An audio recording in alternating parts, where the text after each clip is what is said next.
1.21 gigawatts. Great Scott! Shall we play a game? Would you like a jelly baby? Engage auto systems. Aye. Engaged. Clear all moorings. Cleared, sir.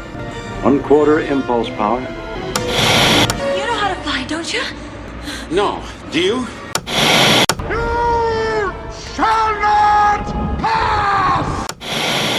Before we get started, does anyone want to get out? Down here, it's our time. It's our time down here.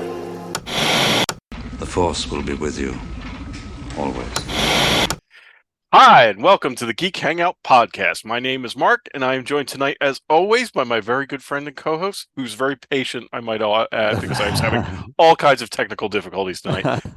Co-host Grant. How you doing tonight, Grant? Hey, Mark. I'm doing great. Hey, everyone. Thanks for tuning in to the Geek Hangout podcast. This is episode 74. We're moving on up. Yes.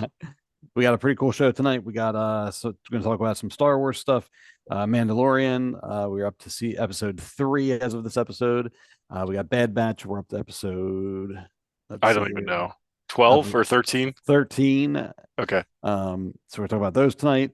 And then we got the little Star Trek Picard. We're all up to date on that. So that is what we're 5 episodes up to date on that. Yeah. So we got that to talk about. So, and just a few other odds and ends, but as always, we like to start out with what's been going on, what we've been up to, and I'll throw it to Mark and then say what's going on, what's been going on with you guys. Yeah, really not much. I really haven't been doing much since since the last show. I mean, just kind of catching up on things and playing some video games and whatnot. The only thing I wanted to sort of mention was, if you are a video game person, the Nintendo Wii U and 3DS eShops are closing down next week. So Okay. So that means you're not going to be able to buy anything for the Wii U or 3DS after that. Okay. So that's all. I've noted. I mean, they announced this a while ago. I've been sort of. I think they announced it like a year ago. So I've been sort of like little at a time, like buying things that I wanted to pick up and whatnot, because they have games out there that are digital that Right. you can download that are like, if you want to buy them physically, they're quite expensive. So, but you I can see get them what on you're the saying, eShop for like $5, right? Oh, okay. So, so if you're not, bent on getting a physical edition, you can just download the digital. But yeah, so that's sort of a big deal. So that's coming up, which sort of like will put to bed the 3DS and the Wii U. Yeah, that's interesting. I mean, Yeah. I knew the Wii U was gone, but the 3DS, I didn't realize Yeah. that. Did they? What's current? Like, what's their current version of that now? It's the Switch. Like this, Oh, so right, they 'cause went they- 'cause they went get- from a two, right? Like they went Yeah. from a handheld and a console to just the Switch, which is like an all-in-one. Right, which is probably, I guess it's smart, Yeah. really, 'cause Yeah. then they can just kind of concentrate their efforts. That's interesting. Yeah. Because my kids have those. I just forget, because they have them, but I only see them when they're on the TV. If they're playing on the TV, that's when it Yeah. registers to me that they're playing it. It's one of those. And this goes back to like the digital, like the double-edged sword of the digital age, right? Which is that you can, you got the convenience of just being able to download this stuff, Right. but then what happens? Like there are games that never got a physical edition. Oh, really? Yeah, that were only digital that will now be, you don't have access to. Like you can't play them.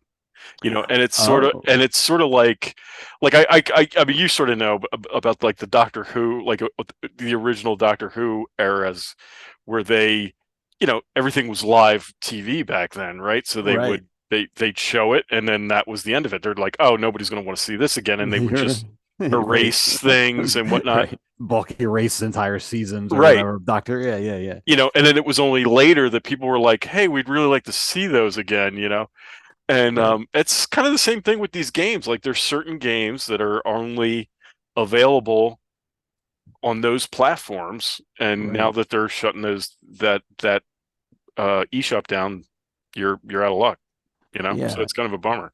Yeah, I wonder if they'll take those and like kind of try to repurpose them or something like that. But they do that a lot. But like there's certain, and Nintendo's funny because it's like it's so they're so weird. Like as far as like, you know, they really try to change their consoles from one generation to the next.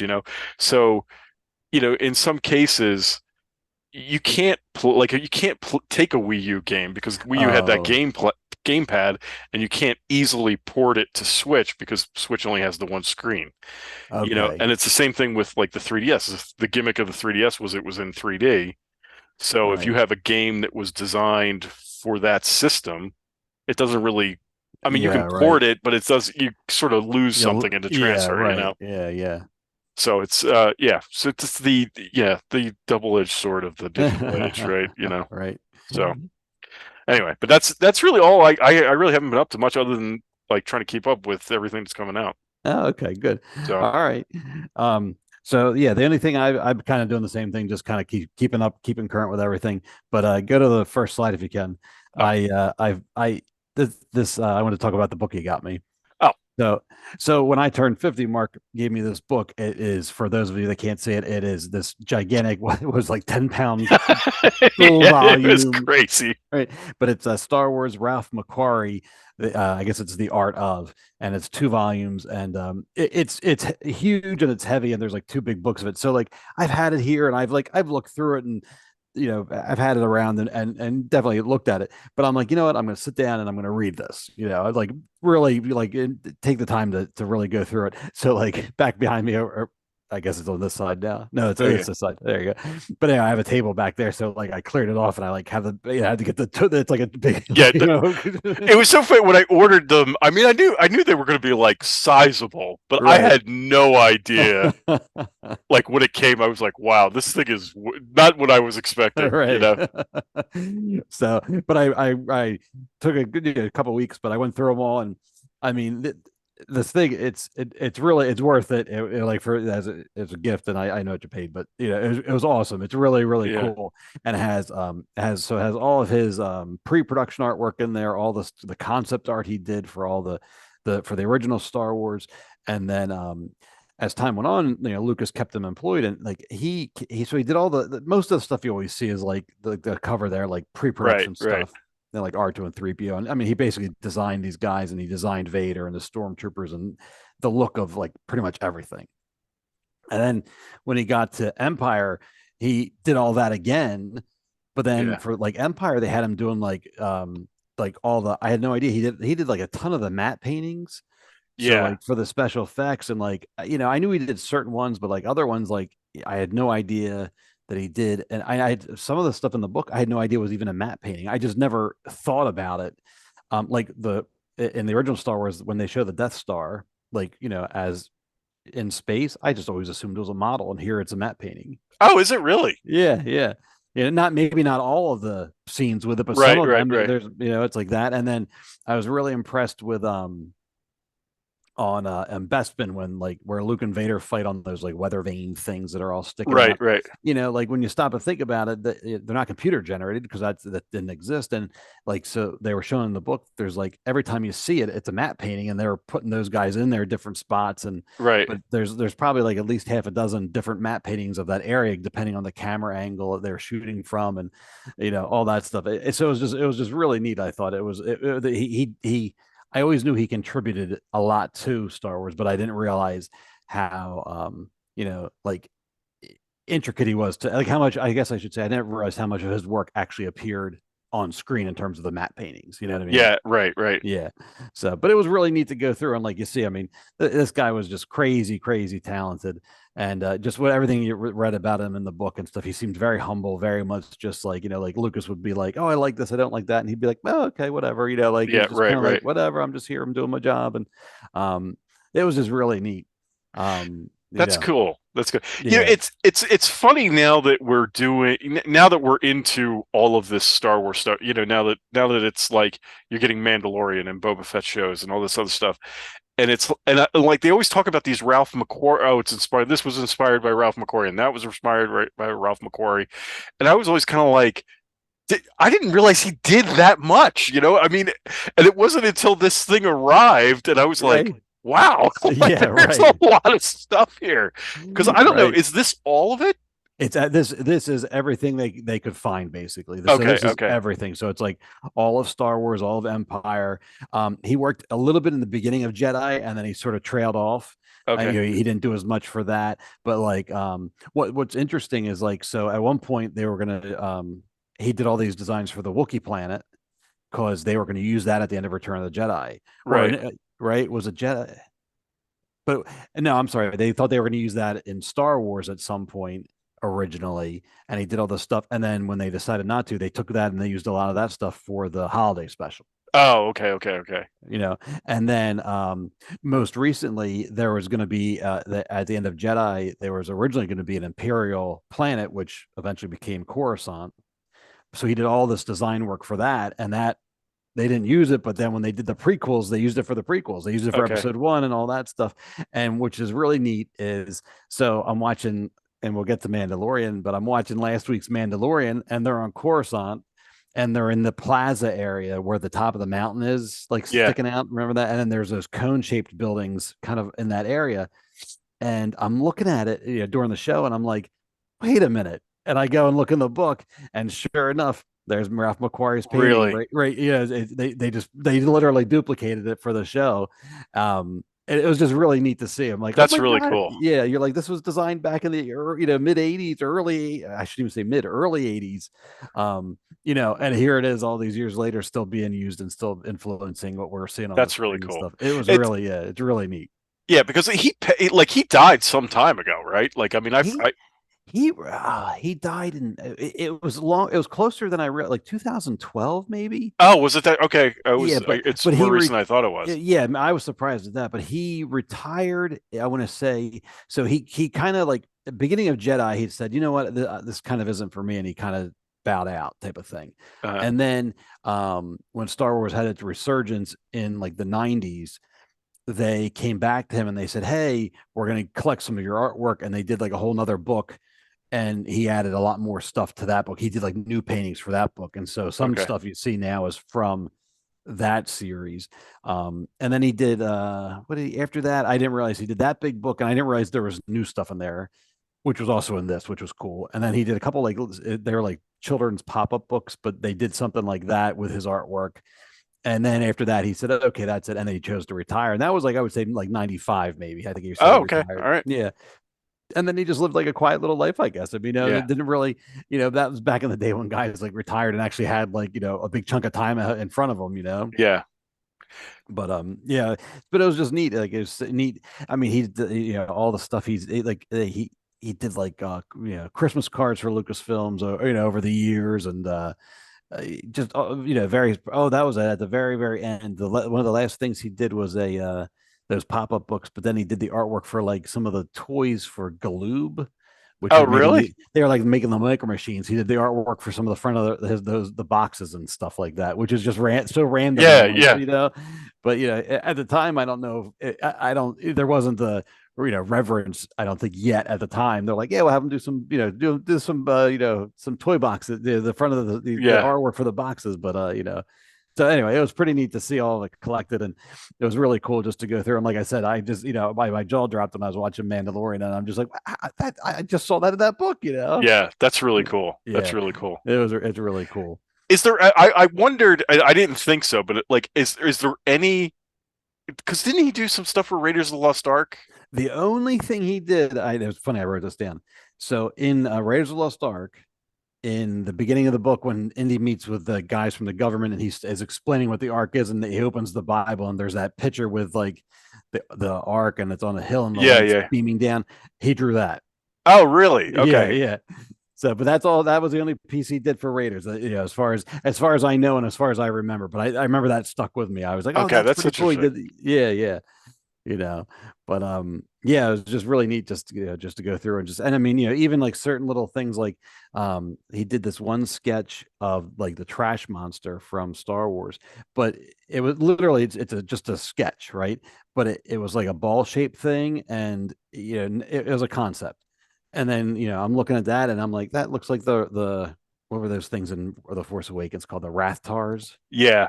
The thing they rolled down the hallway with the tentacles and all that. Yeah. Stuff. And just the sketch, that's the first thing I thought. I was like, that looks like the thing they used in The Force Awakens. Huh. Yeah.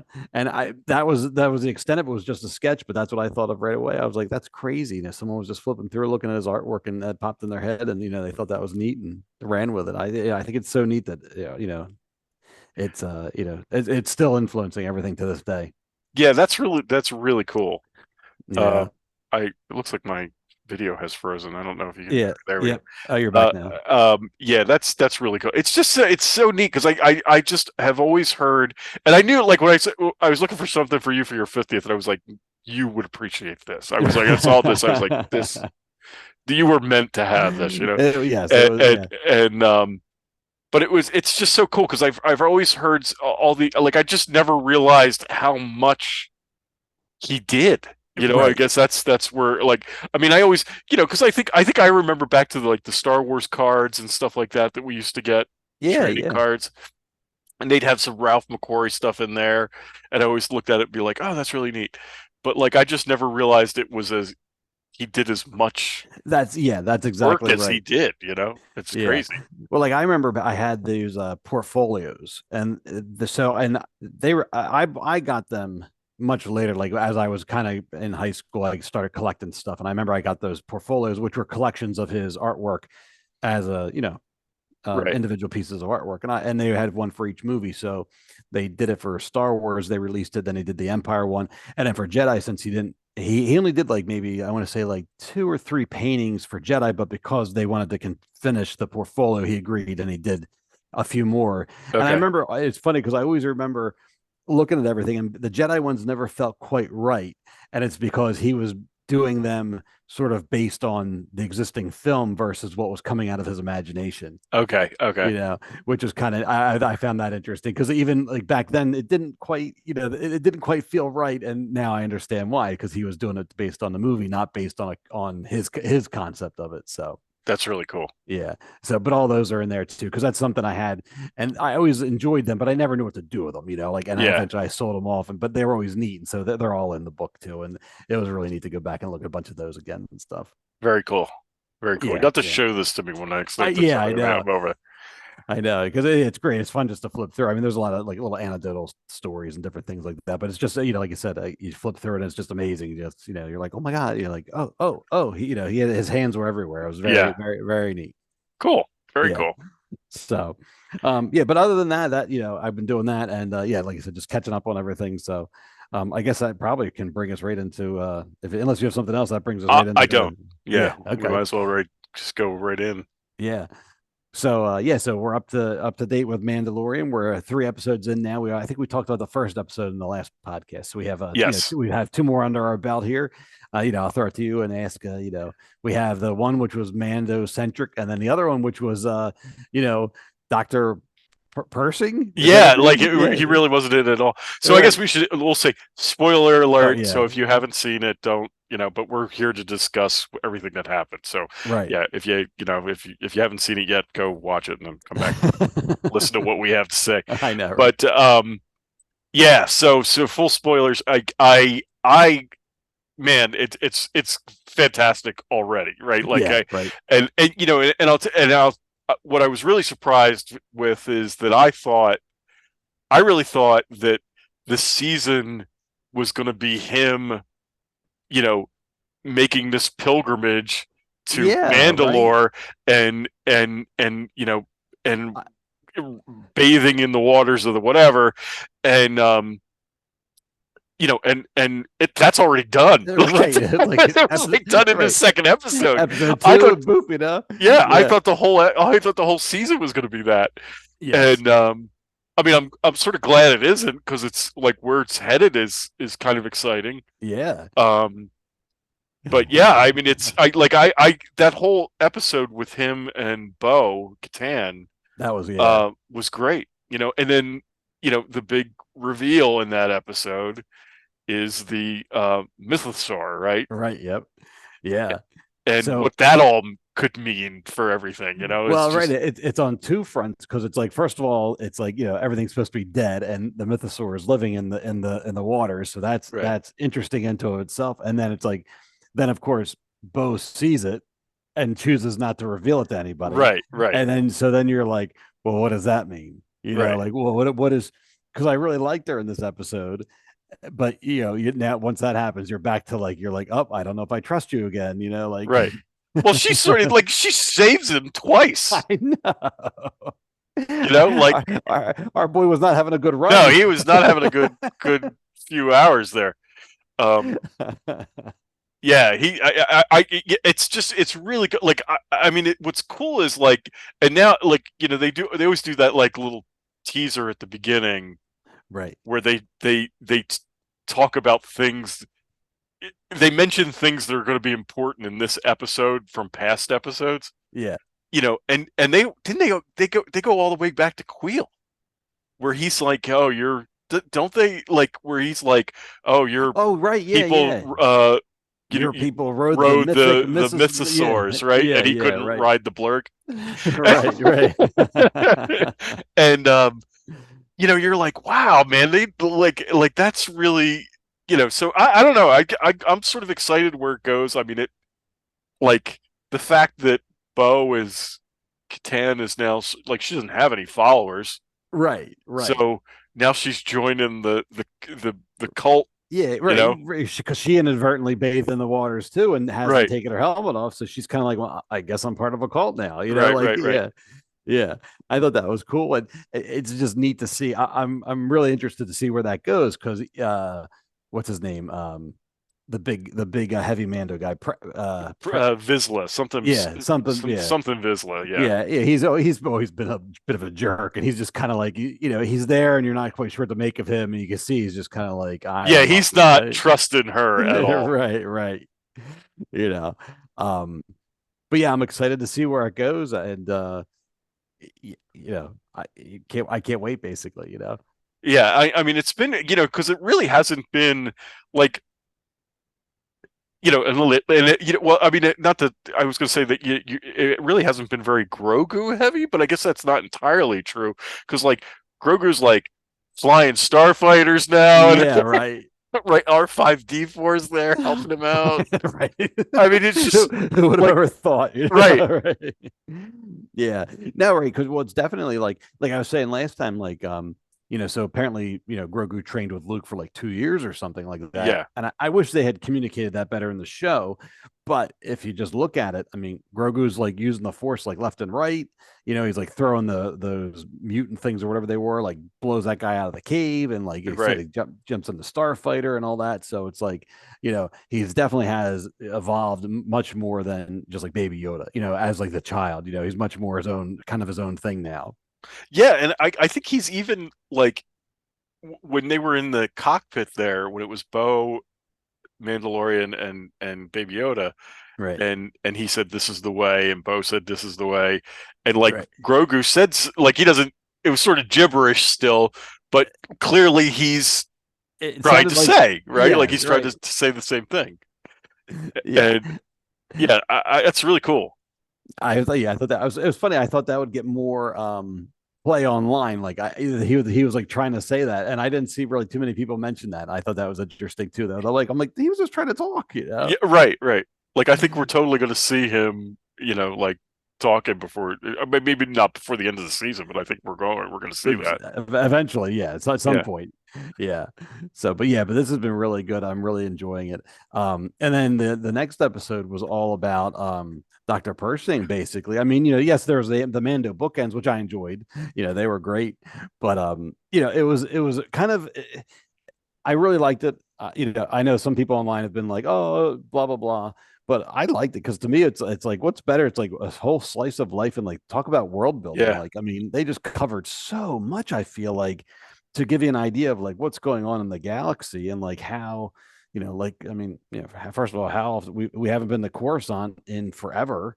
Yeah. I mean, even in the prequels, we never made it, or I'm sorry, even in the sequels, we never made it back there. So it's just interesting to be back on, the main planet, basically, and just to see how, it's starting to fill in the blanks here. Yeah. to start to say like, all right, well, yes, the Empire is gone, and the New Republic's taking over, but you can kind of see they're already starting to make some mistakes. Like they're they're like decommissioning the old Empire fleet, but they're also said they're decommissioning their fleet as well. Right. And you're just kind of like, oh, guys, that's a bad idea. Yeah, it's really not the greatest. Yeah, and then like all right, so what is your take on what that whole thing is? Right? Like with her, like she's leading him to the Star Destroyer, right? Then turns him in, right? And then they leave, and then she like I don't know. I think I think that he took her and got the materials he needed, right? And then basically you see after she betrays him, she picks that crate thing up and like walks away. And so you're like, so I guess maybe they were using him to get those tools, perhaps.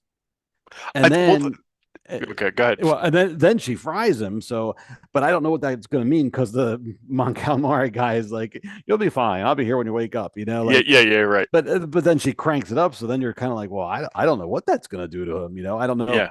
Like it seems like I don't know if that's going to like I thought he would still be valuable for the cloning. I thought they still would want his mind for that. But when you turned it up, I would assume that that's gonna fry you. But maybe it's just gonna burn out maybe it's burning out the sympathetic part of him or something. I'm not quite sure where they're going with that. What were you thinking with that? Well, I'm sorry, having trouble here. Oh, it's okay. I didn't really know what to think, but what I think is I don't think.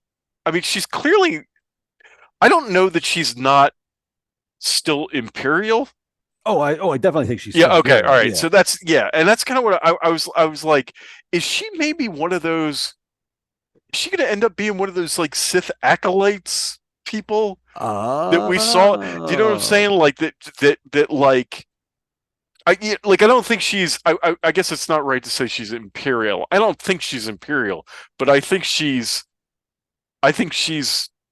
still, doing Palpatine's bidding. You know what I'm saying? Which would make them, like sort of Sith acolytes, right? I mean, I get. I don't know. But I wasn't thinking. I mean, I think that's a good. That might be a good point, because I mean, she was working for Moff Gideon. But then, she kind of made it seem like she wasn't anymore. So I'm like, well, on one level, I'm like, is she still an Imperial? And is she still working for Moff Gideon, although he's apparently been captured? Although, did they allude that he may have escaped? I did catch something like that. I can't remember. But it was like the people, the former Empire, the former Imperials were saying that. So I don't know if that was true or if that's just kind of like what's going on in their little circles. Yeah. Right. But so the whole time I was kind of thinking she was still working for him somehow. Okay. But now that's a good point that you say that. I mean, there is the whole, Sith acolytes down the road that you're kind of like, I don't know where, I mean, not for anything, but they just kind of turned up. I shouldn't say that. In terms of the movies, they just turned up in Rise of Skywalker, and everyone's sort of like, "Oh, who are these guys?" type of thing. Right. But years ago, when they did those Aftermath books, they did have little interludes in there, and I do remember some Sith acolyte activity there. Like some of the Sith acolytes were running around. They were collecting like artifacts. Yeah. And I can't remember exactly what they were getting, but I remember that just being like a neat little thing that kind of never went anywhere. That I've come across. So maybe they're it's going to start tying into that stuff. Okay. So that could be neat. Yeah, I'm curious to see. Like, I'm curious to see if like Pershing is alive, like lives. Yeah. Or is she just like wiping his mind, and they're going to start fresh with him and use him to, But because if you wipe him, then you're taking all his knowledge of. Yeah. I don't know. because I figured I'm like the whole time I'm like I didn't you kind of trusted her but you kind of didn't, and I'm sort of like eventually I'm like all right, you're like on the edge of your seat, you're sort of like all right, this poor guy is gonna get suckered, Yeah. and then but I didn't expect, I thought they, like I said, I thought they wanted what was in his mind, and so for him to go into the mind flayer, the machine, for him to go into that, then I'm like, oh well, maybe they, like I said, maybe they wanted him to get the tools, maybe they just needed him to gather that so they could get other scientists to work on it, Right. or maybe, I mean, it was, I mean, not for anything, but it was kind of like a brainwashing machine, so maybe, yeah, I don't know what the results would be. I mean, they said they some of them went in it and it sort of like rewired, like that was it. It sort of deprogrammed them. Right. But I don't know what yeah, we need some more information on that, because I didn't really make the association about, but when they said deprogram, then all of a sudden I thought about Finn and about the First Order troopers in the future, like they were programmed, and I'm like, Right. oh, well, like I never really thought about the Empire. I didn't think they really did that. I thought they was more about they just recruited people, and you know what I mean. So maybe they're going to start going down that road a little bit too. That could be interesting. Yeah. Yeah. But yeah, that whole episode was kind of like, I mean, I liked it. I like everything I've seen so far. I haven't seen people complaining about it online, though I'm sure they are. But right. like, it wouldn't be the internet if the people weren't right. Exactly. It wouldn't if they weren't unhappy with something.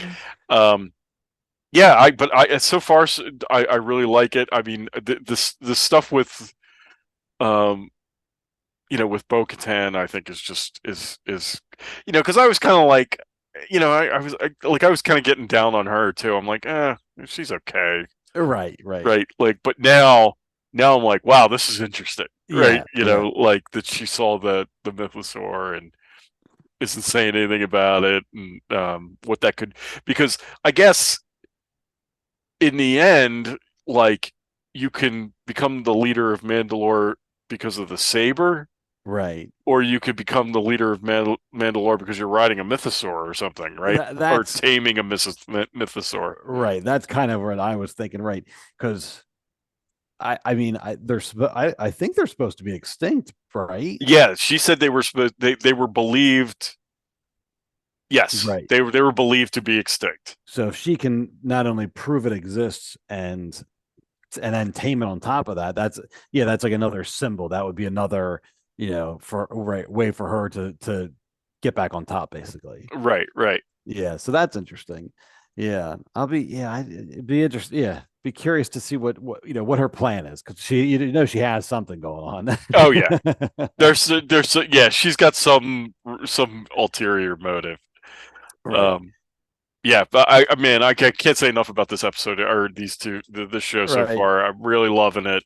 Yeah. I just it's just so much fun. Like I said, like, I mean, I love the Mando stuff. That's all, it's fascinating, and it just, it's great. But I really enjoyed the whole, like day in the life of her, like, the whole, like, the state of the galaxy type of thing. Yeah. It almost made me wish that there was like another almost like a anthology series or something like that they could, pair up with it. So like it would just be like a weekly Star Wars show where it'd be like, all right, well, here we're gonna just show you little things around the galaxy or something like that would sort of inform some of the other stories. I don't know how successful something like that would be, but I would love it just to be like, oh, what's a day in the life? Here's this guy in Coruscant, okay, or here's eventually, like, oh, I don't know. Yeah, here's let's check in with the First Order. What are they doing now? Yeah, because like they're obviously somewhere building all this stuff we're going to see in the sequels, and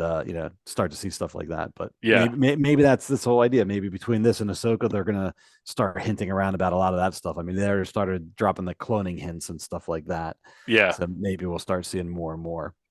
Yeah, and it's funny because, like, whoever's making these Star Wars shows, man, they just think that the end of the line is being in a cubicle somewhere. Right? Because didn't they, like, this poor Sap, like, look how miserable he is in a cubicle. And I'm like, man, I do that every day. Right? But like in Andor too, Right, like the same way. guy was stuck in a cubicle doing nothing. Right. Like yeah. So I understand. Believe me. You're right. You're right. I can sympathize. Yeah. That's so funny. I didn't make that. Yeah. I didn't make that. Like you're right. Like that's like Favreau's like worst. Not or Filoni's Yeah, it's like their worst nightmare. Like I do not want to be in a cube. I do not want to be in a cube. So yeah, that's it's like that's where like everybody goes to die in the Star Wars universe. That's good. Yeah. So I'm trying to think if we have any. I was gonna see here. Let's see, Mandalorian. This. Oh no, it doesn't say anything about this. No. Okay. I have like a little episode guide up here, and they just give like one little sentence things, but it doesn't say anything about tomorrow's episode. So okay, yeah, because tomorrow the new episode drops tomorrow, so Yeah. I'm excited. I'm sure it's going to be like I don't think we're well. They may touch on Pershing, but I'm sure it's going to be a Mando centered episode. I would. Yeah, I would think so, and I mean, yeah. They're not going to do the Boba Fett treatment to Mando. I would imagine. No, I would hope, right? Right. That would really, Yeah. Right. Because suddenly it's Dr. Like you said, it's like the Dr. Pershing show. Right. So, yeah. And, right. Yeah. Right. Whereas, right. Mando sort of helped save Boba Fett's show now. Pershing. Maybe he'll become an action hero. Maybe he'll. It's funny because I was trying to tell my son has not seen Boba Fett, and I sat down last week to watch these episodes of Mandalorian, and I was like, "Come on, just sit down and watch it with me." And he's like, "Well, I have to go back and watch." And I was like, he's like, "Do I need to go back and watch the Boba Fett ones?" And I was like, I mean, I don't know that you need to, but if you want to know where Grogu was and what he was doing, you sort of need to watch it. Yeah. But if you don't care, I mean, literally, he trained with Luke and then he decided to come back with Mando. That's really all they need to know. But I will say somebody posted online a clip of the very end of Book of Boba Fett with like him coming in on the Rancor and like some of the fight sequence and stuff. And it was cool. Like I was like watching it, and like the show catches a lot of grief, but I'm like watching that whole sequence. I'm like, this was really cool. Like it almost makes me want to go back and watch it again. And with like a fresh set of eyes and see if it's really deserving of the the hate it's getting. Yeah, like, right. Like I'm like there was some cool stuff. Like I mean, the stuff with the Tusken Raiders was cool. That whole train heist, and like I think that was episode 2. That was really cool. So like yes, the little moped gang and stuff like that kind of went off track a little bit, but I think there was some cool stuff in there. So I've been thinking about maybe trying to watch it again just to see. There were moments that I thought were pretty good, and it was, but it just I don't know. I maintain that I think that show. And I should go back and rewatch it too, like you're saying. But I really do believe that show was intended to be something else. Yeah. And then they changed it. Right. And I think that's why it feels as disjointed as it does. But I don't know. I mean, I'd have to go back and rewatch it. But I agree with you there too, because I mean, what I really think is they had a Boba Fett idea, something, you know what I mean? And that I think at the time Disney was like, we want more shows, and they pushed it out into its own show. Yeah. And then it was like, and then I feel like they had to scramble a little bit to sort of, build the show out, and that's where you start to see the things, because like all the like that basically how Boba Fett got out of the Sarlacc pit and all that stuff, that was all pretty good, and the Tusken Raiders, like that was all pretty good. It felt like that was kind of thought out. It was more like the present day stuff where he's like, I'm going to take over for Jabba, that felt sort of half baked, a little. Right. Like they didn't quite have that figured out. The Cad Bane stuff was cool. Like Cad Bane shows up, that was cool. That was cool, and I mean, and then they brought Mando in, and by that point it's like Mando season 2.5. Yeah. So you're kind of like I think they were supposed to basically I think their plan was like do a bunch of Boba Fett flashbacks during like the next season of Mandalorian, and then they decided, oh no, well here let's make something new, Yeah. So that'll be something neat if that ever comes out. Like I mean, it'll be a long time probably before they can actually speak freely about that. Yeah, it will. Hopefully, we'll get it eventually. Yeah, exactly what happened to that show, but yeah, so. Yeah, but I don't know. Do you think you need to I mean, the best I think the stuff with Luke is really interesting. Yeah. So I'm you should watch it so you have some idea of what happened there. But I mean, if you're not that into it, I guess it doesn't that's matter. the thing. If you if you're not that into it, right, just up. Yeah, you don't have to. You don't have to, but it depends what you're watching. If we're like we wanted to see Boba Fett, but we wanted to see like if you tell me, oh, I want to see Luke and Ahsoka and all that, then that gets me interested, right? But if Nick's kind of like, then so okay, just start watching this. It pretty much. I think the opening of it pretty much kind of fills a lot of stuff in for you. You know what I mean? Like the previously or whatever. Like it kind of recaps it pretty good. Right. It looks like my video froze again. You can hear me though, right? I can still hear you. Yeah. Okay. Yeah. It's not your night for tech. I know. I don't know what's going on here tonight. I know. Like having all kinds of problems. All right. You ready to move? I mean, you good? You want to move on to? Yeah, we can move on to. We'll do Bad Batch next. Okay. Let's see. And we got that. All right.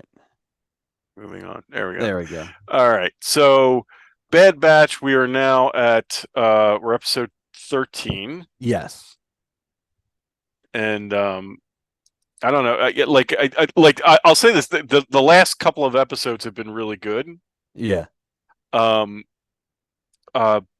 fact, the I would say not the last one, but the one before that, the one that was just about Crosshair. That one was really good.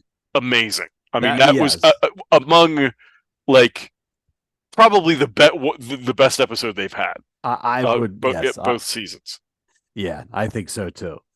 Yeah, so that episode was really good. So if you're not watching Bad Batch, I haven't been as into it I like the whole season in general. There's been a couple of good things, but in general, the whole season I've been kind of lukewarm on. But but this episode was really the episode with Crosshair was really good. Yeah, that's 12. That's called The Outpost. Yeah, that one was by far probably one of the best. Oh yeah, like I said, probably the best one. I mean, like I said, I've been enjoying it. Even if it's like an adventure of the week type of thing, I still I enjoy it for what it is. But the episodes that start building out and building on the lore, and we were saying this last time, when they start talking about the clones and about how it's interesting now the clones are being phased out, and then suddenly now they're being looked down on, and you kind of saw it in that whole with Crosshair, that whole that Imperial officer was such a jerk and just what had nothing to do with the clones, and just totally just treated them like crap and stuff. Yeah. And it was just fascinating to see all that how that's playing out. Yeah, I mean it's really cool because it's these guys are fought the war and now they're being sort of just tossed aside and not being treated very well. They want to get rid of them. I mean, they don't make any bones about that. They clearly want to get rid of them. Right. And they're just not very so the episode with Crosshair was really kind of what happens to veterans after the war is over, right? I mean, to me, it sort of had some, real world, when you're talking about the real world, it had that ring of what happened to some of the Vietnam veterans when they got home. That's exactly what I thought of, is how, they did what they did what they were told to do. They did their job, and then they came home, and it was just people weren't happy with them. You're right. And, it was just such a shock after all the other, usually everybody was greeted as heroes. Right. In the past, and then transferring it to Star Wars now, it's the same thing. Whereas they're like, well, we're soldiers. What give me a mission. And they're like, no, you're done. You're no good. Where we were being phased out, and they kind of what do you mean I'm being phased out? I'm this is what I know, Yeah. But, so that was a pretty heavy, it wasn't Yeah. I mean, I think you sort of get the attitude like, oh, it's animated, so it's more like a kid's show. That one was not like No, a kid's right. show, right? Like, and That was, I think they yeah. deal with some pretty heavy stuff in in some of these Bad Batch not all of them, but some of Not them. right. Yeah, well, it's interesting, like you said, like they really, I mean, they can really touch on some of the social. I guess is it a social issue or like real Yeah. world, like real world issues, but just with the soldiers and just like you said, how they're being treated, and the parallels between the real life and the cartoon, and it's like you said, it's a cartoon, so you don't think twice, and then suddenly you're like, wait a second, Yeah, really good. I mean, Yeah. that one was really good. The last episode. Now, all right, so I know that the episode before that dealt with cloning, right? Episode 11. Yes. And That's when I'll be honest with you, like I'm sitting here and I know it was like an important episode, but I can't really remember anything that happened in it that was off the the top of one my head. with the Zilla Beast that they wanted Oh, right. I forget why did they wanted the Zilla Beast for something.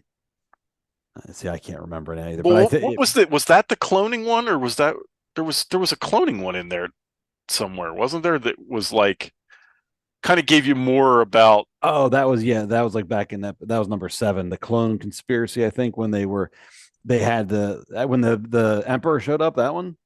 When they No, were no. It was Oh after no. that. Oh, okay. Yeah, I think it was the one before where the monster got loose, and it was something they wanted something from the monster. They wanted something from that. I can't remember. Yeah, now. I can't. Yeah, and that's kind of like these are all sort of like blending together for me. I like the ones that are really good stand out, like the 2-parter with the Empire, with the Emperor, and this last one with Crosshair. Yeah, it's funny. I'm looking at a list of them here, and I'm like, I don't remember which one was which at this point. How many episodes are left? I think there's 16 total, so 14 will be tomorrow. So only 3 more, I believe. Oh wow, okay. Right. See, that's surprising because I really thought with how much they did in season 1, and how much they established in season 1, I really thought I was excited about season 2 because I was like, oh, season 2 is going to take that even further. But they really, I don't know. It's. I feel like most of them have been adventure of the weeks. Like they haven't really been things that. I mean, they're moving the story ahead, but not like last season. I feel like season 1 did it at a much faster pace. Now there were less episodes, so I wonder if they basically they ordered more episodes, and then after the fact they said, oh, and then they slotted in basically a couple of filler episodes. Which in the when you're watching it you don't really think about, but it could have been something like that. It could have been because the more you think about it, right, it's like the beginning of like I don't know, the beginning couple may have been important, and then like the middle ones were kind of important, and then now we're getting kind of some important ones towards the end here. So it'll be interesting to see where it winds up towards the end. I thought there was going to be a lot more about the cloning facility and about that sort of thing, and they really haven't. I mean, they've touched on it, but not like I thought they were going to. Yeah, like, well, I guess the Empire knows. Like, I do remember, like, the Empire knows about, what's her name? I can't even think of. Oh, Omega. Omega. Yeah, the Empire knows about Omega now. Right. Because what's his name was like, oh, if you want to get to her, you got to get to. It was like the Kaminoan. She wouldn't talk. She wouldn't. Oh, right. She wouldn't cooperate with them, and then that other. The Kaminoan that was like, I guess the guy who was in charge of everything came, and he's like, well, if you want to get to her, you got to get to Omega. That's right.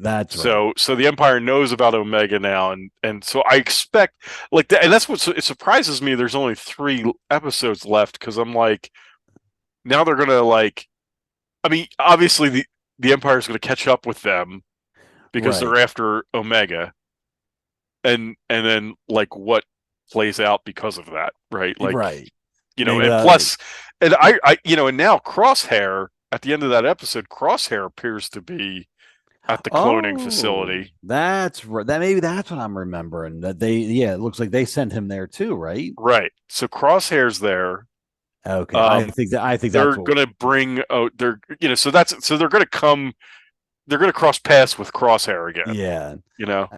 And I bet you, I bet you I bet you it's going to sort of, it'll all come to a head at the cloning facility. Like, Omega will get captured and end up there somehow. Yeah. And if Crosshair will be there.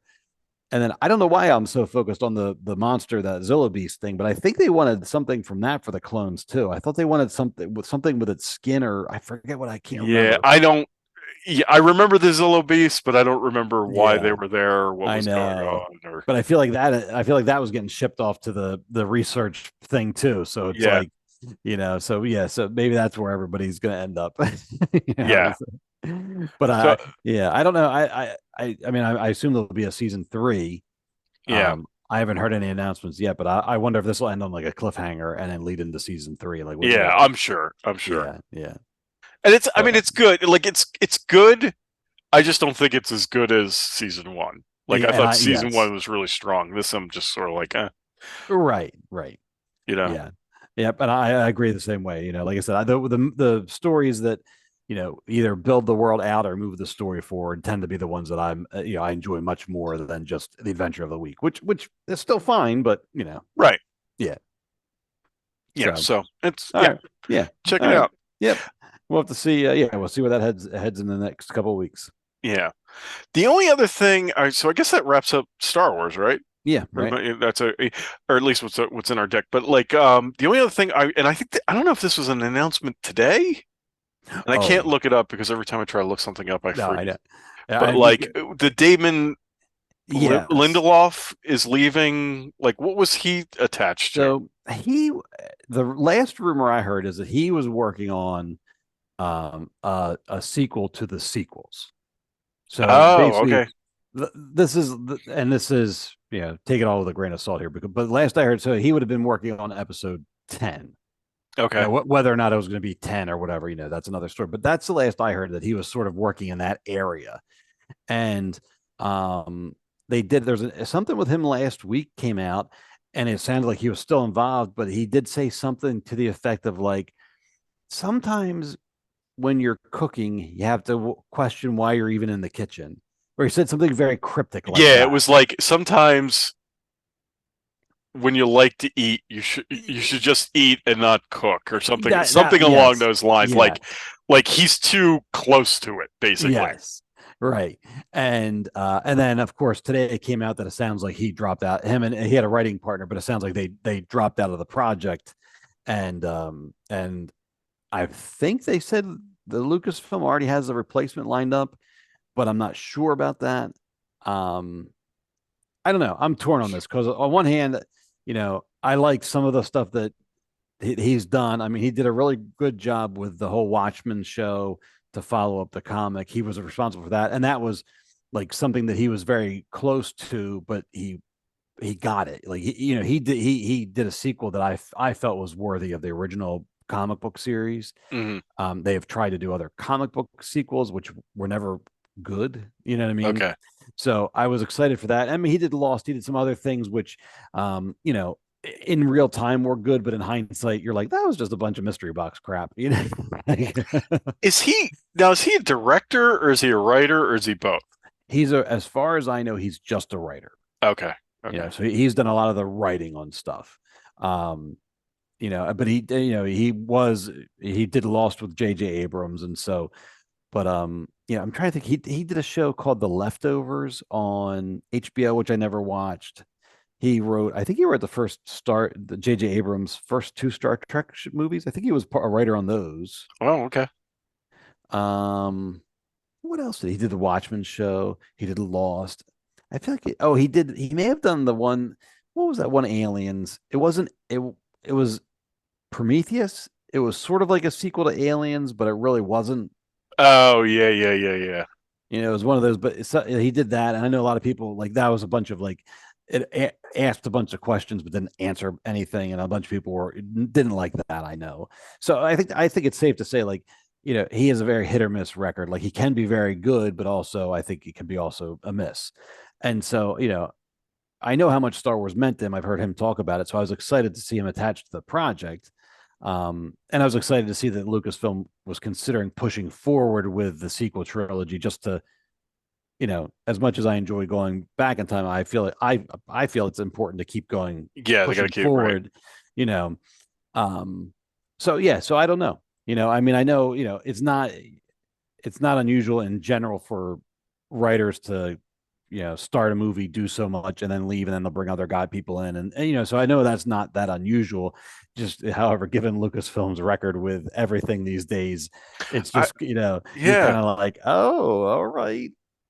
I got to tell you, if I were in the business, I don't know that I'd even want to be involved with them at this point. Like, I mean, how many Right. directors have they? How many writers have left? How many directors have left? Right? Well, Like, yeah, and not or for been anything. fired? Right? Yeah, yeah, and not for anything.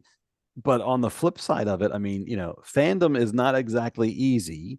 And Right. so then, you're going to come on board, and yes, you might get the chance to do a Star Wars, but you're like, you got to deal with whatever goes on at Lucasfilm, because that seems like its own thing. But then you got to deal with a fandom who you're never, ever going to make them happy. Right. And I say them, but I'm one of them. I mean, you're always going to have people out here, and I mean, I know that's part of the business, but I think, out of all the fandoms, I think Star Wars might be the hardest one, Yeah. Yeah. So, I don't know. Like I said, I thought it was interesting when he said the thing about maybe he shouldn't be, in the kitchen type of thing. And so, maybe he felt too close to it. Maybe he couldn't get a handle on it. Maybe it was just Lucasfilm. Maybe it's like, when you get to see how the food's made, it's not as fun anymore. Like Yeah. that could be a cleverly veiled swipe at Lucasfilm type of thing. I don't know. Interesting. Yeah. I mean, I was listening to Rebel Force Radio a week or so ago. I don't remember when it was, but like the guy Jason said something that I thought was really interesting, and I was like, you know what, he's not wrong there, and he said, you know, part of the he's like, think about it, like when you like in the original films, you didn't know who the director was. You didn't know, you know what I'm saying? Like, Yeah. it was like George had a vision and he hired somebody to execute that vision. Right. Right. And like we didn't know. I mean, I guess if you're in the biz, you knew who the director was, but you know what I'm saying? Like, Yeah, I the didn't learn that directors weren't right. Like they were like that. It wasn't their movie. It was George's movie. Yes. Right. It was Right. Lucasfilm's movie. Yeah. And I think like is that maybe where they're going wrong? They're shopping around trying to find somebody to give them some direction. It's like, guys, come up with a story. Right. It's like you need and then the get direction. somebody to execute it. I mean, I really think that at this point, I think Lucasfilm needs like a chief, like, creative officer. Yeah. And just somebody to come in that, and maybe it's Favreau, maybe it's Filoni, maybe it's one of those guys where like, I don't know. I mean, I don't know if they know anything about running a movie studio. So I don't know if they, everyone wants them to replace Kathleen Kennedy. I don't know if they can do that. I don't know if they want to do that. Right. Like speaking of a cubicle and all that stuff, like that seems like that's a lot of desk work. Right. Whereas, but if you want to bring one of these guys in and say, listen, here, you're create, let's sit down, let's figure this out, and let's come up with the story. Where are we going with this? Right. And it seems like, to me, like that's what they need. And I don't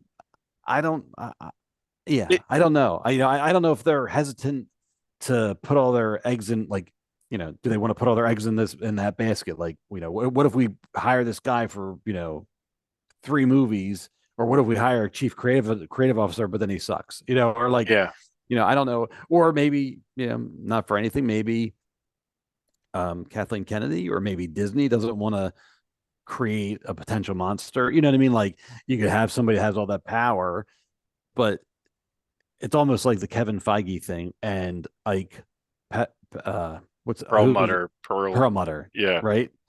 So imagine if you're Ike Perlmutter, you're like, oh, this Feige guy basically, I was, he was working under me, and now he's gone to great success. And so there could be some sort of fear like that. Like, well, if we get this guy in here and he starts, or gal, but if they start doing all this good stuff, it could make a, could kind of backfire in some of these other executives' faces. So it might be politics, Right. Right.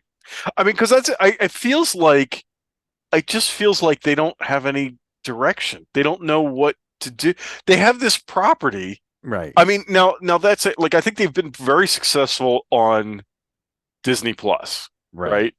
But it's like that seems to be Favreau and Filoni's, playground, right? Like they've sort of handed that to them, with the exception of Andor. That was its own thing.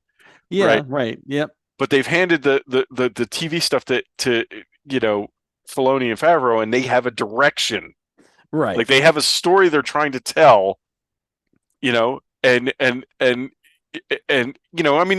some, Boba Fett wasn't the greatest and that kind of stuff, but like they have a direction, and it all sort of makes sense, right? But it's just like for the movies, it seems like they don't know what to do. They don't know where to go. Right. Like they were going to do that the one Rogue Squadron, right? Yeah.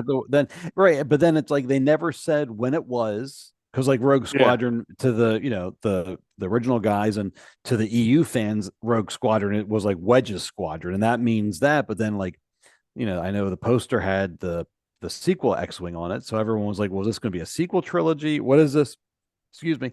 And it's like, and again, it's like, well, it's Star Wars. We need a direction. We need something. Yeah. And so there's like that, and then like Taika Waititi's movies out there, and you're like, again, what's that going to be? What it's like, I feel like you need a direction, but if it's Star Wars, you need big tent poles.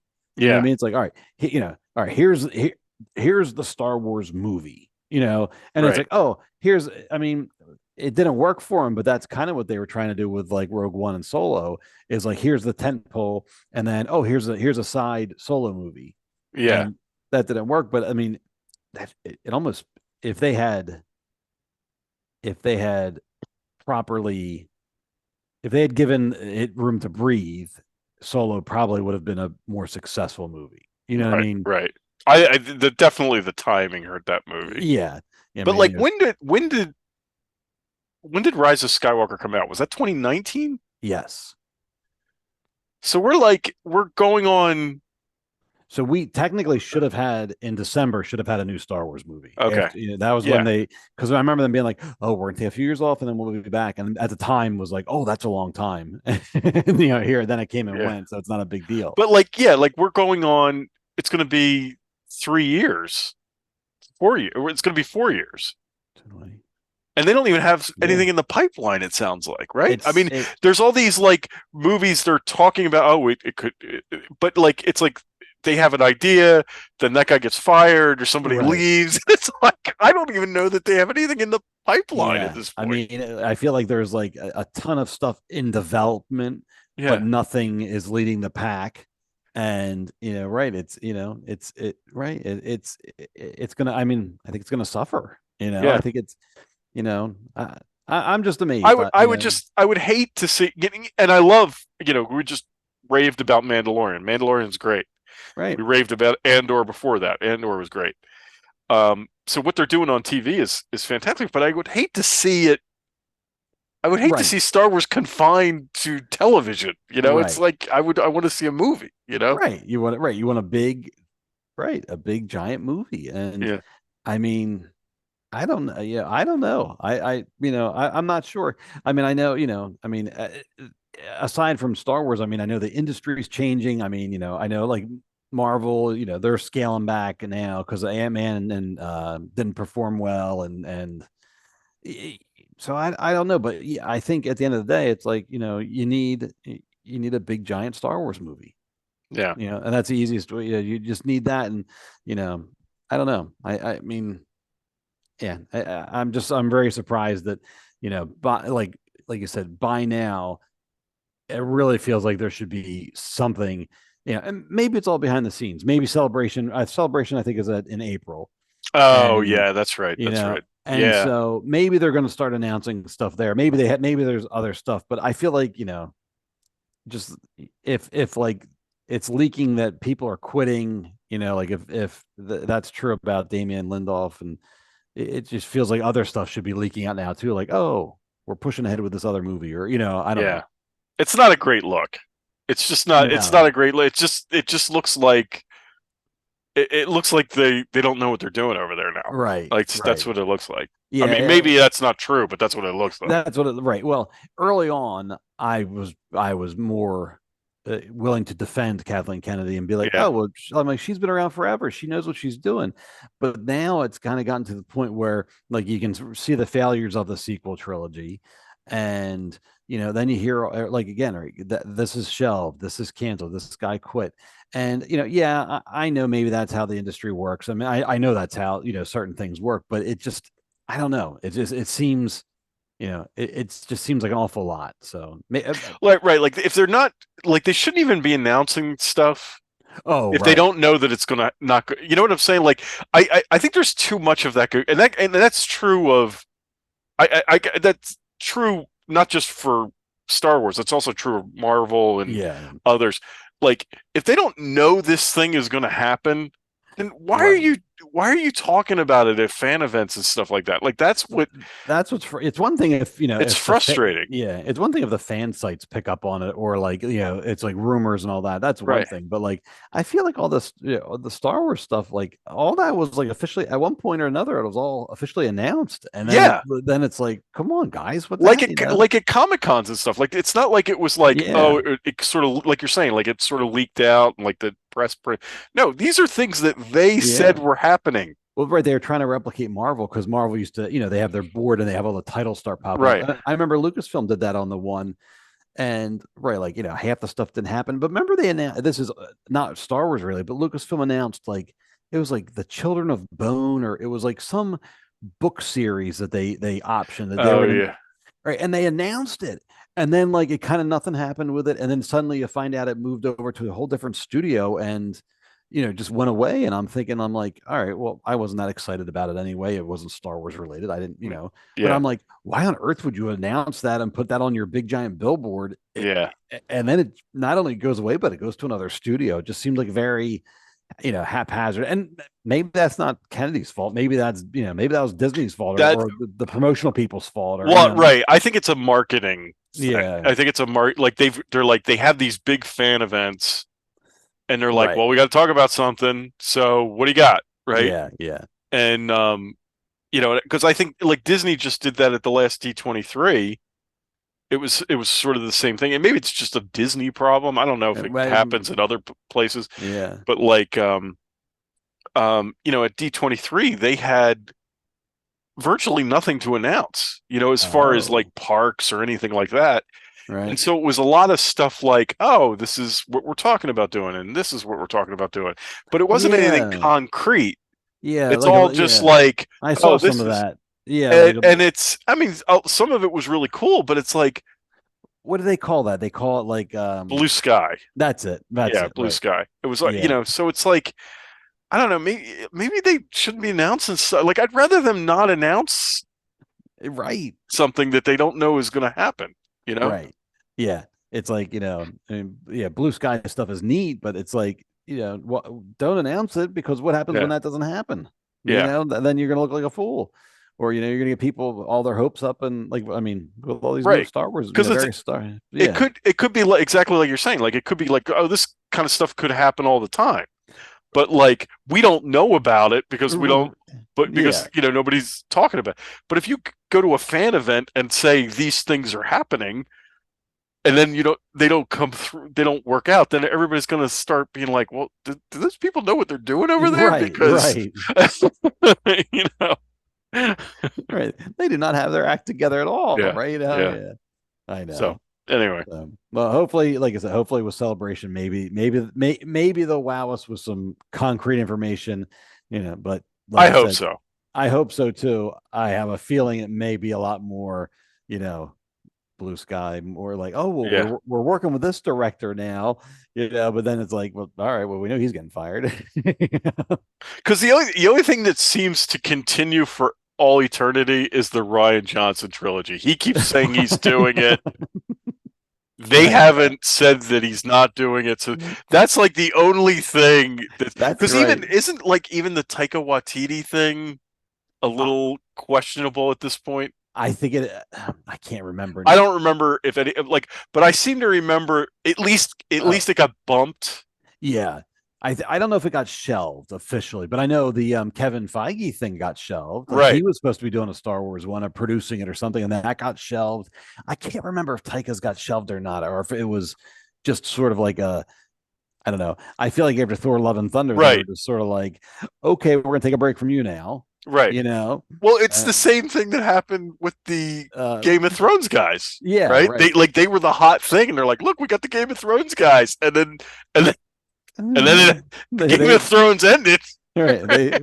They blew it, and then suddenly Lucasfilm. They were like, nobody was talking about them. Yeah. I don't know what happened to those two guys. I know. Well, that happened with and they vanished. They're gone. Yeah, they're gone.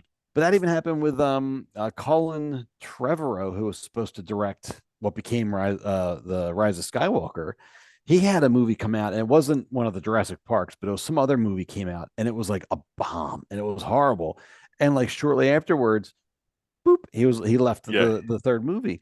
And I remember at the time being like, oh, did he get fired? Now he said he left it after Carrie Fisher died. Yeah. Which, again, he may have been like, I don't know what to do now. I'm out. Rather than that was his story was, as I recall, that he didn't know how to move forward without her. Yes, and rightfully so. Right, after seeing what we got, I mean, you kind of understand that. But I do remember that he had that bomb of a movie, which I cannot remember right now. But I remember I wondering if that had something to do with it at the time. Yeah. Interesting. So anyway, we'll have to see where it takes us. Yeah, see if anything. Yeah, I completely forgot about the convention celebration. Yeah. So is it in? It's in London. Is it okay? Yeah, I think it's in Europe this year. Yeah, it's definitely in Europe. It might be London or might be, but I definitely know it's in Europe. So okay. Yeah. All right. You ready to move? On. Yeah. So we got Star Trek Picard is the current show, and I think last time we talked, I think I had saw the first two episodes. Yeah, you had seen it. I hadn't seen any of it. All right. So there we go. So again, full spoilers here. So if you haven't seen it and you want to hold off there, but So I'll just say that when I last we spoke, I had watched the first two, and I was saying I enjoyed it, but I was a little bit on the edge. I wasn't quite sure where it was going to go, and based on the previous two seasons, I was waiting for it to go off the rails at any moment. Yeah. And now we're a couple more episodes in. Matter of fact, we're up to episode 5, and I think it's. I don't know how many episodes there are, but I think I don't know how many there are. I think it's safe to say that we're not in danger of, if we're going to go off the rails, it shouldn't be too bad. Right. Right. It may go off the rails like Discovery does, where it's like the ending is just not as satisfying as it probably should be. But I think up to this point, man, I'm loving everything I've seen. Right. It's been really good. It's been fun seeing all the other the legacy characters coming back. That's been very enjoyable. You there? Yep, I'm here. Sorry, you froze up there a minute. Oh, sorry. It's been fun seeing all the legacy characters come back. That's been enjoyable. And then they they're introducing some elements from Deep Space Nine. Yes. And the Changelings, and I don't know. It's been fun. I don't know how much. I feel like I'm not I'm a big fan of the series, but I don't feel like my memory is that good. Like in this last episode, that one character showed up, and I was like, I don't know who this is. Ensign Rowe. Yeah, like I didn't remember that episode. Yeah. I went back and looked it up, and I was like, oh, I think I may remember her, or at least recognize her now. But, yeah, she was actually in it quite a bit. See, I totally blanked on. Yeah, that. she in fact, I just saw that episode today. So okay.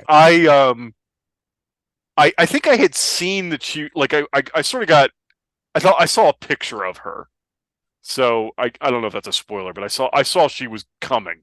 Oh, right. Okay. Right. I was like, oh, so I wasn't surprised she showed up, but she's like she almost becomes a regular character in the series for like maybe a season or two. Okay. All right. And she's not like in every episode, but she was like fairly regular, kind of like Chief O'Brien, right? Like she would show up, like she wouldn't be in every episode, but she would show up here and there.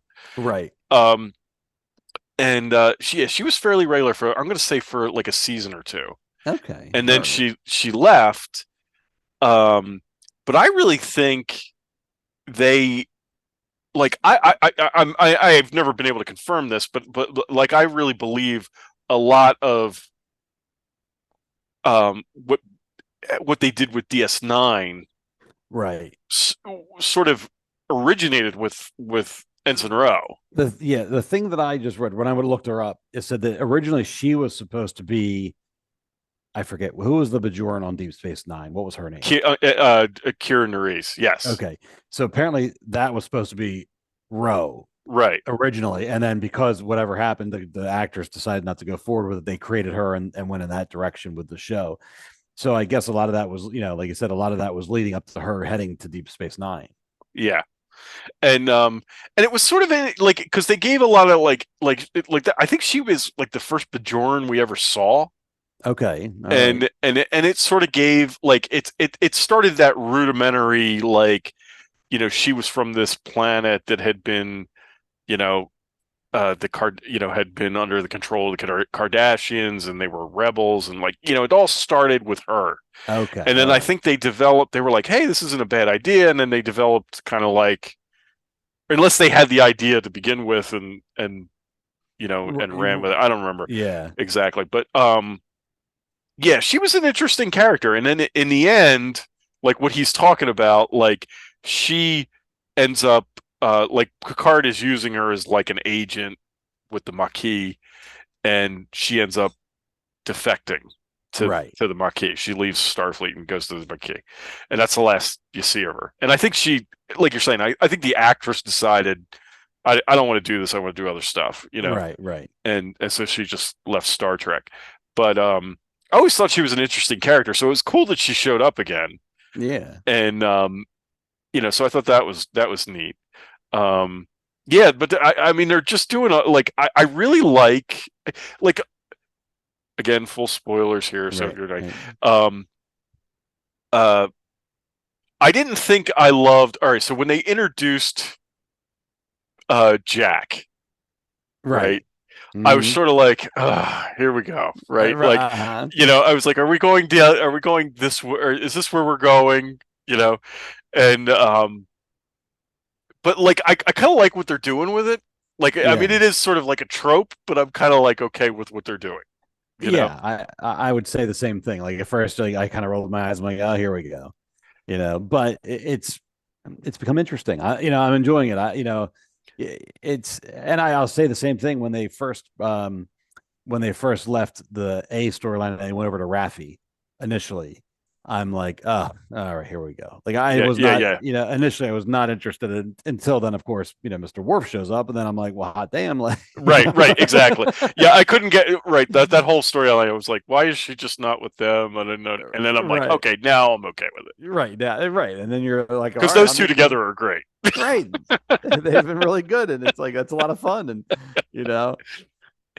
yeah, it's. I've really, and the other thing I really like so far is I love that, because I think the first two seasons of Picard, of Star Trek, it's it's people on starships, and I don't think there was a lot lot in the first two things. When you think back, there wasn't a whole lot of. Yeah, they had him on that other ship. I mean, it was a spaceship, but it wasn't. It was what was that guy's name? The ship is La Serena. Okay, right. Yeah. So but they were on his ship, and it was not. It wasn't Starfleet. It wasn't Star Trek. It wasn't. But even then, like there wasn't a whole lot of like. Yeah. Starship stuff. Right. For the most part.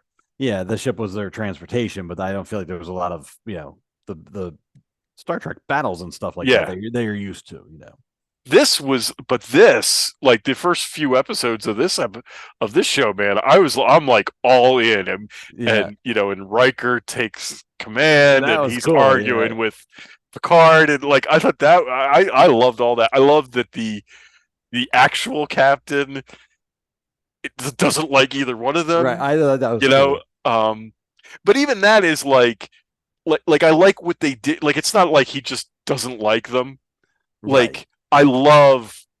I've always loved how they, like that whole Picard's stint as Locutus sort of has informed the rest of his life, right? Like Yes. how there's repercussions still. Yeah, it know? didn't magically just go away, Right. and I've always enjoyed that too. That was one of the things I loved that Ben Sisko on Deep Space Nine never liked Picard, because Picard basically, it was Picard who was leading the Borg cube that killed his wife, right? Right. And and this guy who has that, Yeah, I guess, like the survivor's PTSD, guilt. right? Or the survivor's guilt. Yep. And I love that they didn't just forget about, like, that's a thing, that these guys are still dealing with, and I love that. Yeah, I do. I mean, well, it was such a major thing for the character and for all that, and it's you hate when it's a common thing that a character turns evil, and it's a common, oh, okay, you're mind controlled, and that's the end of it, Yeah. And it's like, no, that has to exist, that that has to, for good storytelling, that has to remain part of the character. Right. Yeah. It's really been good, so I like, and it's kind of funny that Shaw, like the captain is Shaw, right, of the Titan, right, and it's just like, it's funny that he doesn't really like them very much, because there's some good lines there about how he doesn't like them and that kind of stuff. So it's, I don't know, I really like the dynamic, I like the cast, I love that you got Geordi's his daughter's on board there. I thought that was neat. Yeah, Seven's there. Yeah, I'm curious. I can't help but wonder, as like we're watching it, and I think they're doing a really good job of, like, I don't know, I mean, both the legacy cast and the newer cast, like, I don't know, I feel like we're getting to know everybody, like, in a good way. Like they're spreading around the love. It doesn't feel forced. Like sometimes, but I can't help but wonder. I'm like, all right, are they starting to lay seeds? Like once this ends, does Geordi's daughter, is she going to be a main character in the next show? I don't know. Is Seven of Nine going to stick around? Is she going to will it become her show? Stuff like that. I totally see this. I mean, I don't know, but I can totally, like you're saying, I'm watching this show and I'm like, because we know that this is the final season of Picard. That doesn't mean that Picard's going to die. I mean, he may show up at some other point. But like, this is the final season of this show. But I could totally see them saying, okay, now we're going to move forward in the next generation era, and your crew is going to be,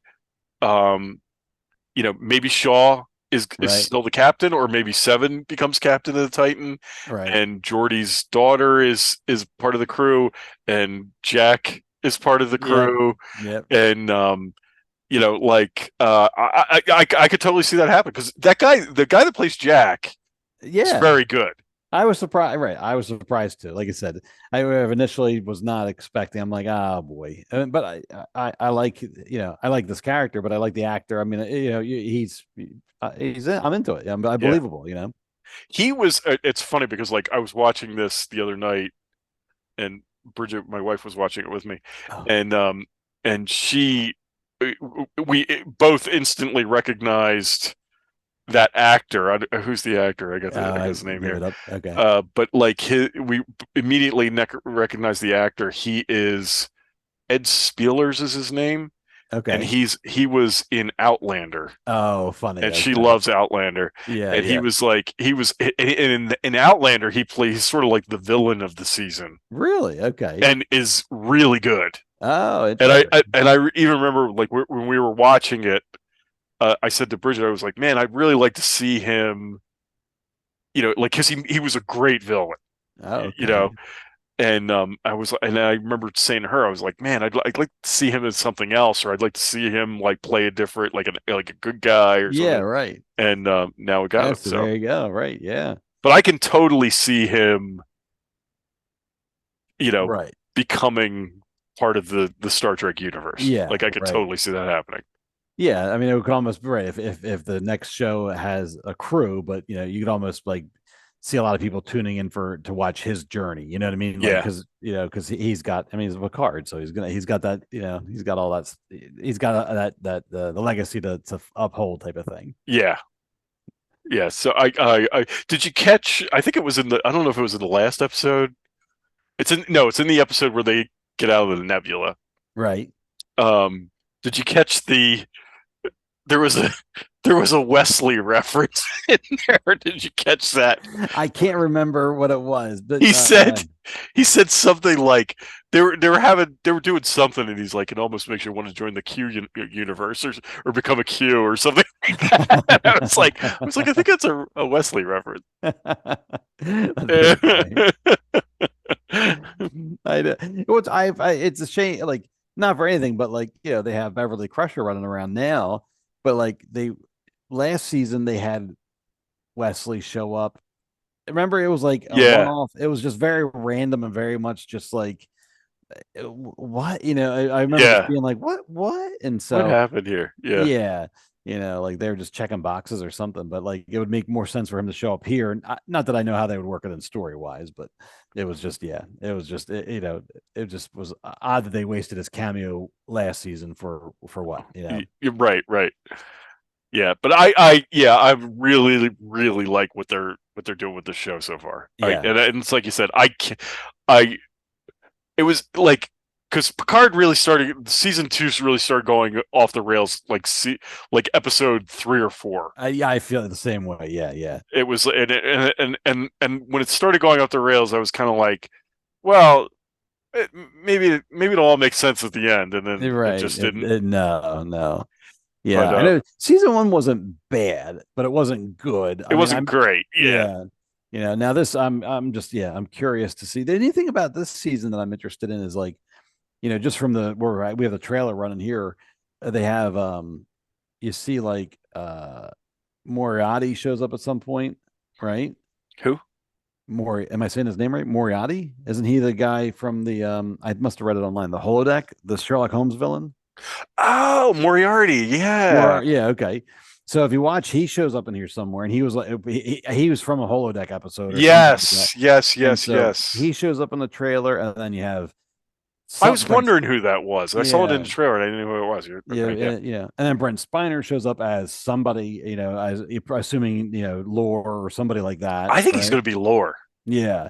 So I'm just like, they have a couple more villains set up along the ride here, and I'm just kind of interested to see, is it going to be a villain of the week type of thing, or is it? I assume there's going to be some over, Well, Lore was. I mean, he could end up being the big bad guy, right? Right. Like he could in the end he could be the one pulling the strings in the end. Yeah. But my sense is that Lore will end up being if it is him. I think it's going to be because just the way that he appears in the trailer, like he was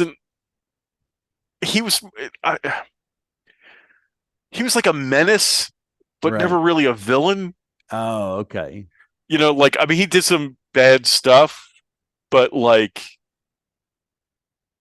He well, I guess was he involved in no, I that feel was like he was I feel like he was a nemesis though. Like wasn't he the bad guy Nemesis? Am I not right? What in Nemesis? Oh no, never mind. No, I'm thinking something No. different. No. Yeah. He never appeared in any of the movies? No. Okay. All right. Yeah, I forget what his last appearance was, but I Right. always really liked the episodes where he was, because it was like, it was one of those things. It was sort of like Thor and Loki, Yeah, right. you know, like the one brother was always trying to make this, thing work, Right. and the other brother was always had some like plan, like it's sort of like that. Like I wouldn't say he was evil, Right. but like, yeah, he was, it was sort of like that. He was always in some kind of scheme, or Right. you Yeah. know. So yeah, I'm trying to think because right now, other than the one attack, we don't know what the bad guy really. We don't even know who the bad guy is or what they want yet. Right. Yeah, I mean, Okay. well, it's sad. I mean, other than what they're saying is, because like the whole ending of. Did you ever see the end of DS9? Did you ever watch the whole? I don't. If I did, I mean, I know that Cisco becomes with one of the. Doesn't he join the wormhole gods or something like that at the end? Yes. So like, and actually, I was sort of wondering. I was like, wonder if he shows up again, but like, Oh. because the end of Deep Space, like in I don't know if it's the very end, but like basically they go to war with the changelings at some point. Okay. Right. And it's like the Dominion is like one of their big bads for a few seasons, and then you find out that the changelings are pulling the strings of the Dominion or something like that.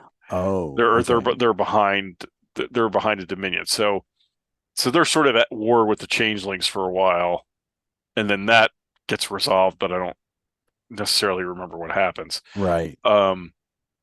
So yeah, so what they're saying is, and I was sort of following what they were saying, is that like, they said they were at war with the changelings, and that got resolved, but this is like some sect of changeling right, that like was like an offshoot. real radical, and they're still at war or whatever, and there's so that's, but again, there may be something behind them that we don't know. Yes, right. Revealed yet. So okay.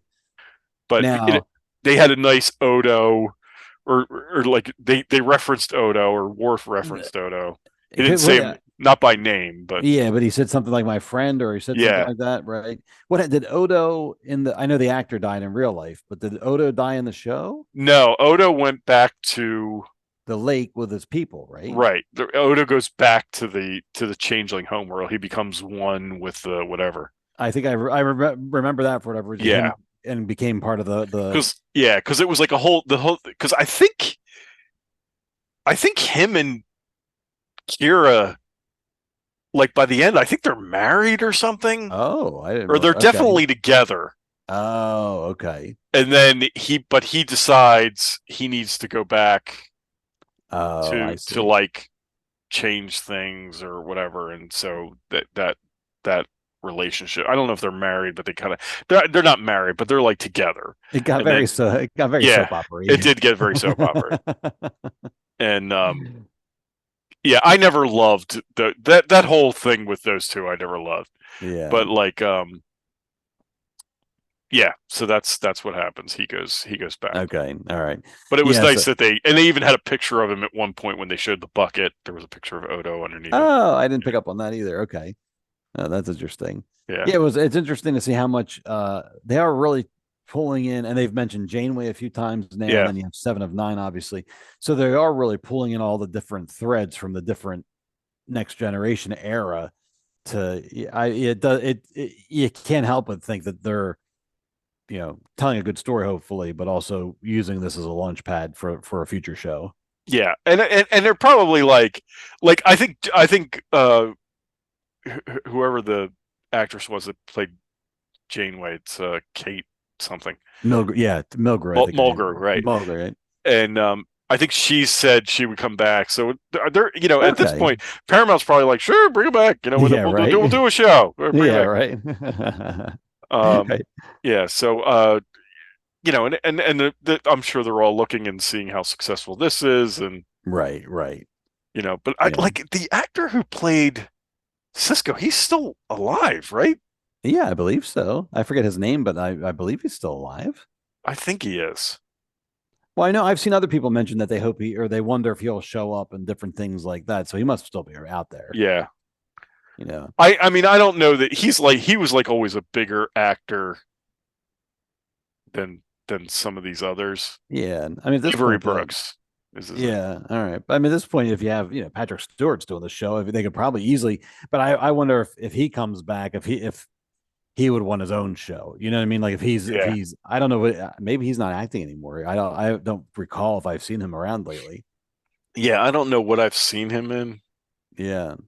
But yeah, he like I mean, if they, my only thought was like if they're gonna introduce the changelings, and I think the whole gods of the wormhole, right, were sort of like that was all integral to everything that happened there, like the changelings and the gods of the wormhole and the Dominion, and so my that was my only thought. Like when they introduced them back in, I was like, oh, I wonder if that's an opening to bring in Cisco or some of those DS9 people too. It wouldn't surprise me.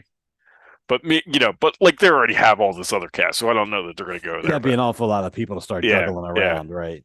Yeah, they'd be better off, right, wrapping up Picard and then using some of those elements for maybe next season. Yeah. That wouldn't be a bad idea. Because we haven't even seen, because like you said, we haven't even seen Geordi yet, and we haven't seen Data, right, or Lore, or whoever it is. Yeah, and and then Deanna hasn't showed. I mean, she was. Deanna hasn't showed up yet. Yeah, so I don't know if I mean, she had that one episode in season 1, but I'm not sure if she'll, what her deal is, Right. I'm sure she's going to show up. Yeah, I would. In fact, she's in the trailer in something. Oh, you're right. You're right. That's right. So I don't know. Yeah, but so far so good with this. I've been enjoying it. It's nice to see all the old. It's always it's nice. I was saying it's a little bittersweet with seeing all your heroes getting old, but in this case, I've been enjoying it, and it's kind of fun. Yeah, it's a good story. They've been it's a good story so far. Yeah, I mean, it really is. I think they've done a nice job with it, and I'm glad they brought them all back. And hopefully it is like a final, like a good send off for all of them. Yeah, I know. Either that or like a nice, like I said, it may be a nice send off for Picard, and then, if anybody else wants to stick around and play, then yeah, because it's like I think Jonathan Frakes has he directs a lot now. He directs all these episodes. I feel like so. I mean, so we could constantly get Riker over. As long as he's directing, he'll probably should be more than happy to be Riker for a little bit. Right. But I mean, not for anything, but like LeVar Burton seems to keep himself busy, but I can't see him being like, no, I don't want to do this. He probably same thing, and I can't imagine any. At this point, I mean, these guys are older, but they're not.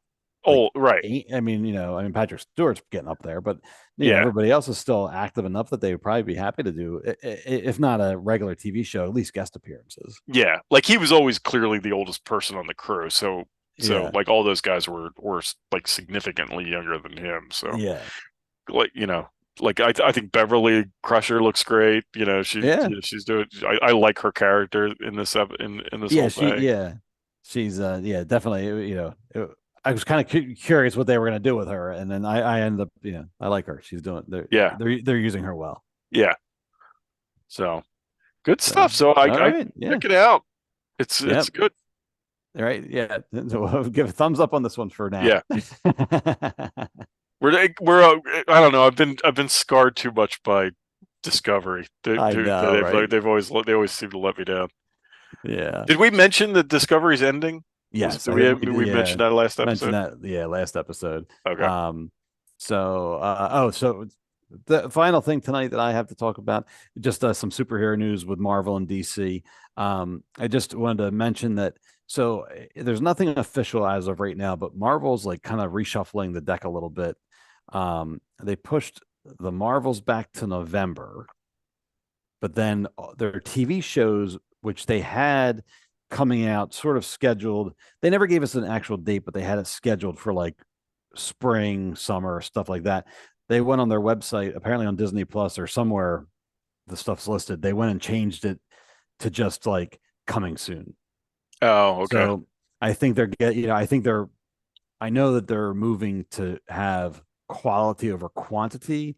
And so I think instead of release, I think they're making sure, kind of getting their ducks in order, Right. But I mean, as of right now, like this year, and I think this is right, but like, so Secret Invasion, which is the Nick Fury show, that's originally was spring of this year, but now it just says like kind of coming soon. And Okay. then Loki season 2. And the only other thing on here, yeah, they're the only two other ones. There's that X-Men cartoon, but I'm not sure what's going on with that. But it looks like everything else has been pushed off for now. What is the next thing for Marvel? In terms of TV shows, I don't know. But the next movie is Guardians in May. Oh wow, that's Yeah. earlier than I thought it was. Okay. Yeah. So, I'm not sure if Secret Invasion is supposed to be, I'm not sure what's going on with that. And same with Loki, the season 2 of Loki. So, I don't know. I don't know what they're doing.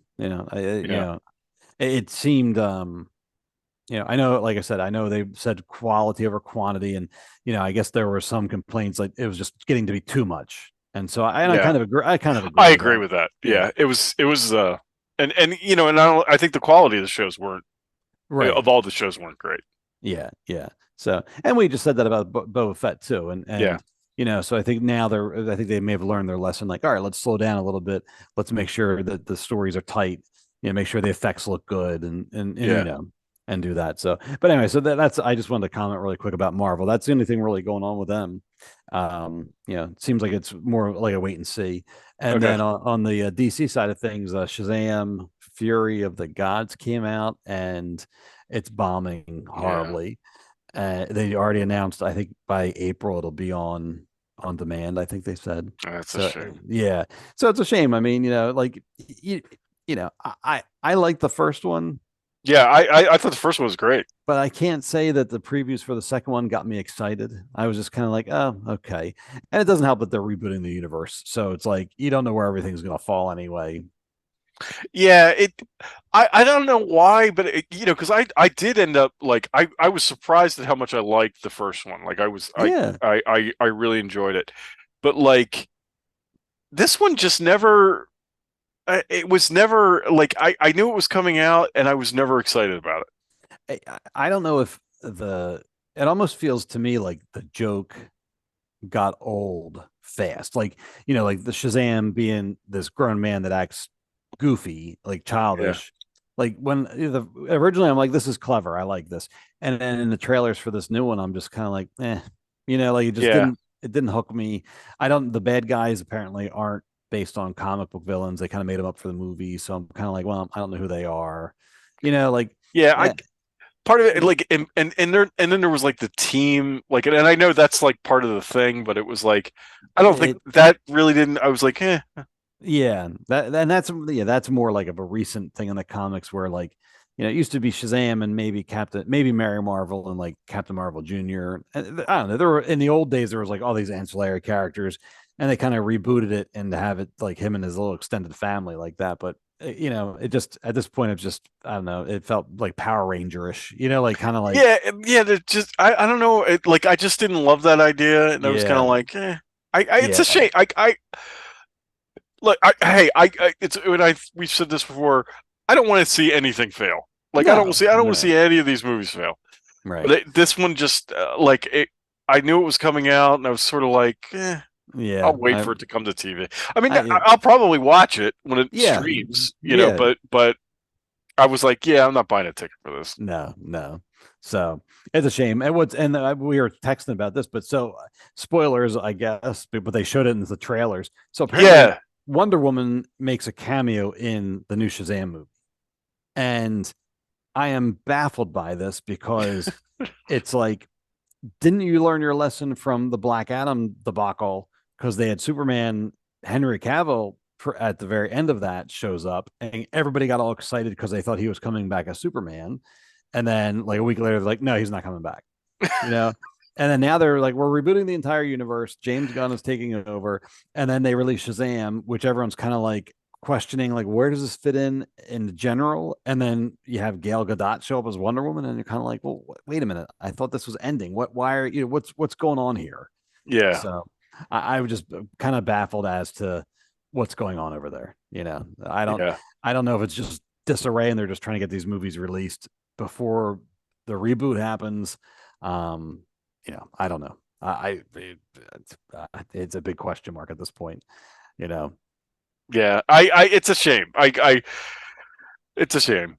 And it's funny because this it's sort of like Shazam had the same fate as Wonder Woman, because it was like the first movie was pretty good, right, and you were like, oh, all right, I'm into this, and then the second movie came out, and it was like, not good. That Wonder Woman was terrible. That was really bad. Yeah, and you're like, how does that happen? Like, okay, I mean, you can have a movie that's not as good, but like to have something like just like that, it was just terrible. It was remember like I always forget, like Pedro Pascal was in that, and he was a disaster. Right. Like his character was awful. I was like, what is happening here? Just the whole they had Cheetah, and it was just the whole movie was just terrible. And, coincidentally, wait, was it shortly after that they shelved? No, they shelved that a while ago. I feel like the first time Rogue One got officially shelved, it was not Rogue One, Rogue Squadron. Wasn't it right after Wonder Woman bombed? Well, I think it wasn't right after, but I think her star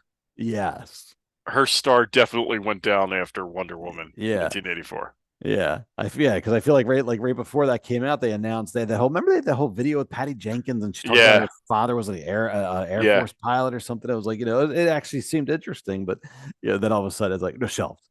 And I do suspect that Wonder Woman 1984 had a lot to do with that.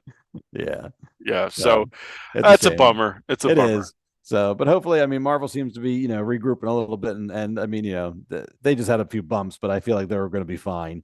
And DC, I mean, time will tell. I have faith in James Gunn based on his Marvel work, but I don't know if I have faith in Warner Brothers. Like I just feel like it's just a mess over there, and they just can't. I almost feel like they just can't help themselves, but to interfere and mess things up. Yeah. I mean, you talk about, like, we were talking about directionless earlier. This is directionless. They just have no idea what they're doing. I know, right? So hopefully, but I mean, kind of like we were saying, but hopefully with by bringing in James Gunn and the other producer guy, Peter Safran, I think, but hopefully, at least with him, good or bad, at least there's a direction. Right. This guy's our creative guy. Here's our direction. If it bombs, well, so be it. But at least there's someone's behind the wheel. Yeah, right, right. So anyway, so all right, I think that about wraps it up then. Yeah. Okay.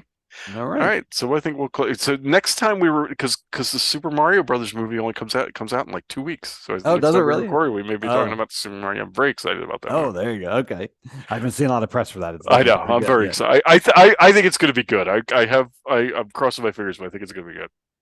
Good. I hope so. I hope so for your sake. I know. I'm really. I know. I'm gonna be very disappointed if this doesn't happen. It doesn't work out.